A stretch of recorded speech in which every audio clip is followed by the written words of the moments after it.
Hi mga kapiting, mga kapatid, kumusta kayo? Sarap ng init kanina. Sarap ng lakad ko, grabe. Talagang sumama siya sa akin. Ayun o. Ganda ng panahon. Kaya naman magluluto na tayo. Kasi sasamba pa tayo mamaya eh. Masarap din yung uulamin namin ngayon. Dahil cheat day ko ngayon, masarap ang pagkain natin, di ba? Ganun talaga. Magluluto nga pala kami ng pitong isda. Ito pang sahog. Tapos pork chop para kay Andrew. Tapos adobong sitaw at kangkong. Yummy. So paano? Samahan niyo ako mamaya. Tapos to sasalang na natin. Okay na guys, tinanggal ko na. Hindi natin siya tinosted ng gusto para mag-note yung lasa ng adobo mamaya. Tapos dito, sinalang ko na rin yung pork chop. Tinimplahan ko lang yan ng crispy fry. Guys, binaliktad ko na siya para may salang na natin tong isa. Tapos yung prito, dyan ko na rin luluto mamaya. Pritong isda. Yummy! Okay na pala guys. Tapos sinalang ko na rin yung isa. Tapos ito, alam nyo na kung kainin nyo yan, di ba? Game. Saglit lang, dahan-dahan. Dahan-dahan. Grabe naman si JD. Gusto mo, ubusin niya to. Hindi, ubusin to yung JD.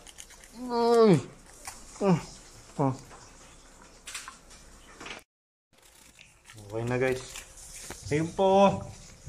Sige, mag-anarte ka. Ubusin yung JD yan. Ewan ko sa'yo, Will. Okay na guys, nilipat ko lang sila. Tapos ito, binuksan ko na ulit para makapag-umpisa na ng adobo. Naglagay na nga pala akong mantika para makapag-umpisa na talaga. Laging una ang bawang, syempre. Tapos sinunod ko na yung sibuyas laurel. Gigisa ko lang muna sila. Tapos nilagay ko na rin yung baboy. Sasangkot ko lang muna yan, tapos titimplahan. Okay na guys, satimplahan na natin ng betsin paminta. Sangkot ako lang muna.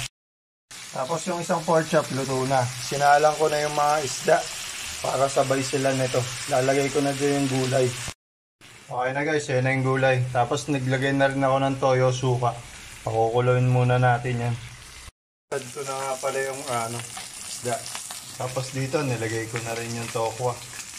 Papakapiting ko lang muna yung lasa ng adobo.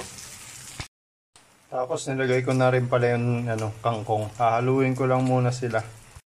So paano guys? Nakaluto na tayo. Yun o. Lalo na to. Yummy! Tara, kain tayo. Tapos nilagay ko na rin pala yung kangkong. Hahaluin ko lang muna sila. So paano guys? Nakaluto na tayo. Yun o.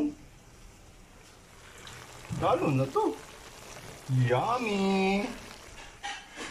Tara, kain tayo.